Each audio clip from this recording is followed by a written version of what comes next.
من سهول إفريقيا إلى شواطئ أستراليا تدور معارك عنيفة بين فصائل الحيوانات المختلفة، وتحت دستور واحد لا يتغير، وهو البقاء للأقوى. ولكن معايير القوة قد تختلف وفقا لخطط الهجوم والدفاع، فينتج عنها نتائج غير متوقعة في تحديد هوية المنتصر. في هذا التقرير سنعرض عليك 5 مواجهات نادرة بين فصائل الحيوانات المختلفة، والتي تم تصويرها بالوقت المناسب. ابقوا معنا. تمساح المياه المالحة في مواجهة سمكة القرش. هاتان الفصيلتان من النادر ما تتواجهان، ويعد تصوير هذه المعركة بمثابة الجائزة. فتماسيح المياه المالحة تنمو لتصل حتى طول 6 أمتار، وتزن حوالي 1200 كيلوغرام، وهي تعيش في المياه الراكدة والروافد على طول الساحل الأسترالي. لا يستغرق الأمر أكثر من ومضة ليقفز ويهاجم فريسته ويقتلها. وفي مشهد نادر جدا سيواجه فيها سمكة القرش، والتي هي من أكثر الضوار قوة وأشرسها في عالم البحار. يبلغ وزنها نحو 2200 كيلوغرام، وهي تملك أسنانا مرصوفة وحادة كالشفرة. وهذه المرة تنوي مهاجمة التمساح بعد أن اشتمت رائحة دم السلحفاة التي كان يتغذى عليها على الشاطئ الأسترالي، وبدون أن تدرك أنها ستعبث مع كائن اتخذ القتل مهنة له في المياه المالحة، بفكين تعادل قوة إغلاقها نحو 1680 كيلوغراما، وهو تماما مثل إطباق وزن شاحنة نقل عملاقة عليك. وهي أقوى عضة على الأرض، وكافية لتقطيع القرش إلى شرائح. وعند ساعة الصفر تبين أن القرش كل ما ينوي الحصول عليه هو السلحفاة الميتة، ولكن التمساح لا يستغني عن طعامه بسهولة. ففي أول عملية دفاع يبدأ بالدوران، وهي حركة معروفة عند التماسيح وتسمى دوران الموت. يسبح القرش حول التمساح، وهو يعلم أن أي حركة خاطئة تعني الموت. وما هي إلا دقائق من السباحة والالتفاف تقرر سمكة القرش الانسحاب، معلنة لجميع حيوانات البحر أن مياه السواحل الضحلة لا يمكن لأي حيوان هزيمة التمساح فيها. الجرذ البني في مواجهة الغراب الأسود. من أكثر الكائنات انتشارا على وجه الأرض بعد البشر هي هذه القوارض الصغيرة. يبلغ طولها 38 سنتيمترا من الأنف للذيل، ووزنها لا يتعدى 400 جرام. وقد لا تتوفر الفرصة لأي منها بالنجاة إذا ما واجهت أحد الطيور الجارحة. لم يكن هذا الجرذ البني محظوظا في تواجده في مساحة مفتوحة، حيث كان مريضا ويحتاج للقليل من الشمس. ولكن الغربان لا ترحم. سرعان ما اتخذ الجرذ القرار بمهاجمة الغراب، معتمدا على أسنانه الأمامية التي تقدم حتى الإسمنت، وعلى قفزته الكبيرة في الهجوم والتي تصل لارتفاع 1 متر.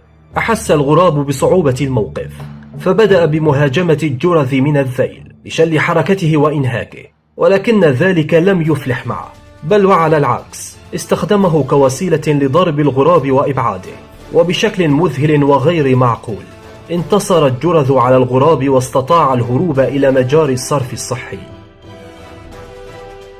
كروان المياه الإفريقي في مواجهة سحلية النيل.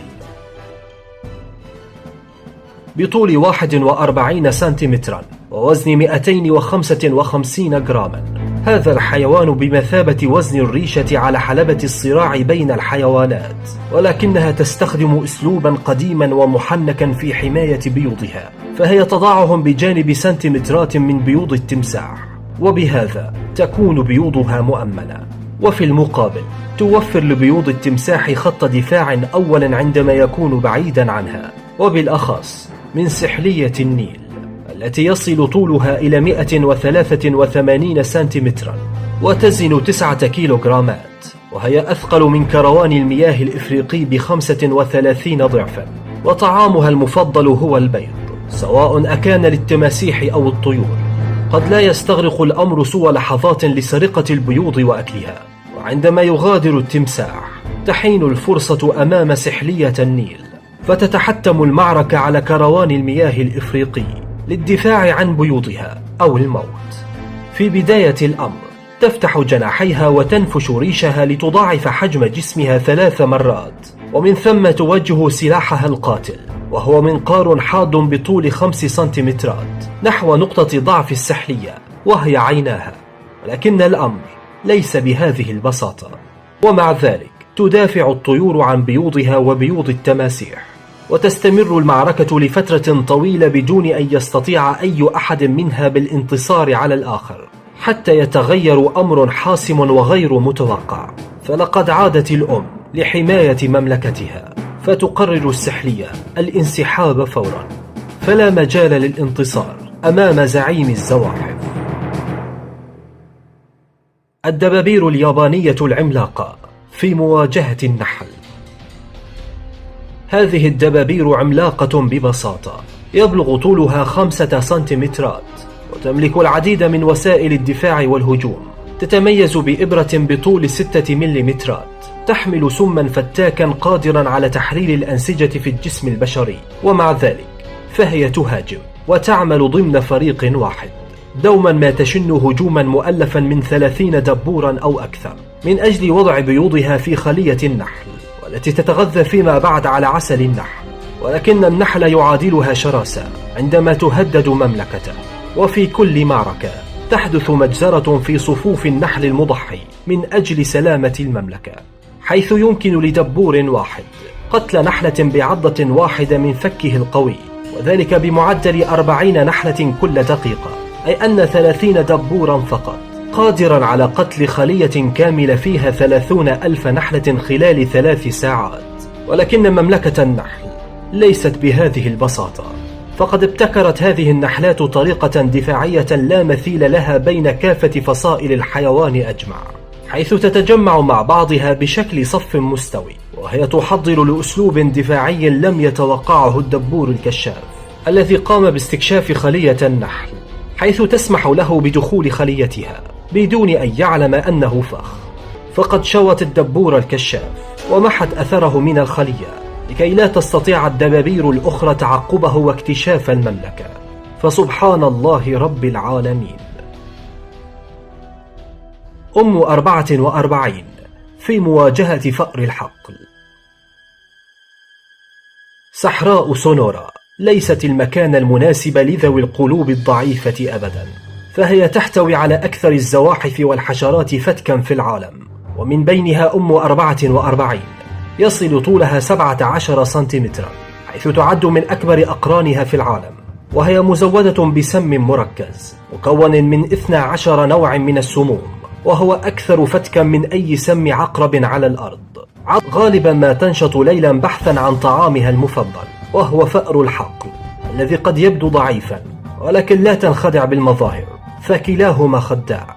في بداية المعركة تضرب أم 44 الفأر بأطرافها الخلفية، فهي تملك في كل رجل من أرجلها 44 مخلبا حادا كافيا لشق جلد أي فأر، وبذلك فهي لا تستخدم سمها إلا في لحظة التثبيت وضربة ما قبل النهاية.